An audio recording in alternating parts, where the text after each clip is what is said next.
మరి బొట్టు ఎందుకు పెట్టుకోవు నువ్వు భారతదేశంలో పుట్టి అని ఎవరైనా అడిగితే, క్రీస్తు అనే రక్తము నా నుదుటి మీదకి వచ్చేసింది. Praise the Lord. ఇప్పుడు బొట్టు వలన నాకు దేవుడు దీవెనిస్తాడు, రక్షణిస్తాడనే స్థాయి నుండి అసలు నా నుదుటి మీదికి ఎప్పటికీ ఎవరు చెరపలేని ముద్ర క్రీస్తు రక్తము నా మీదకి వచ్చేసింది. ఆమేన్. ఆ రోజు ఇశ్రాయేలు ప్రజలు క్రీస్తు రక్తమును, పస్కా బలి పశువు యొక్క రక్తమును ఆశ్రయించిన తర్వాత మరణదూత వారిని దాటి వెళ్లిపోయింది. ఆ తర్వాత ఎర్ర సముద్రం వారికి దారినిచ్చింది. అలాగే క్రీస్తు రక్తమే మా నుదుటికి ముద్రగా వేయబడింది. ఇప్పుడు ఎవరైనా సరే బొట్టెందుకు పెట్టుకుంటుంటారు? దానికి 3 కారణాలు.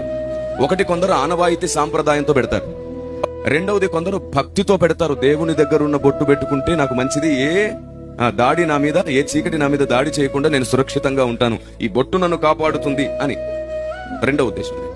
మూడవది ఏమిటి అంటే, భార్య భర్తను బట్టి పెట్టుకునేటువంటి ఒక ఆనవాయితీ.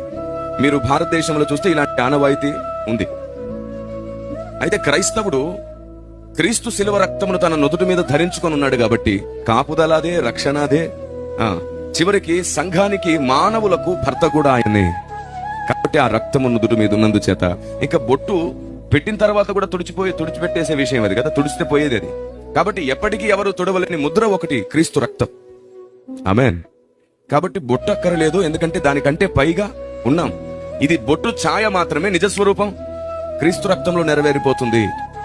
ఇప్పుడు చెప్పండి, క్రైస్తవుడు చేసే ప్రతి దాని వెనకాల భక్తి ఉందా, మతం ఉందా? గట్టిగా ఈ స్టేట్మెంట్ మీరు మిస్ అవ్వదు. అదే చెప్తున్నా, ఒక గొప్ప విషయం విన్నప్పుడు సైన్యము వలె ఆర్భాటించి స్తుతించాలి.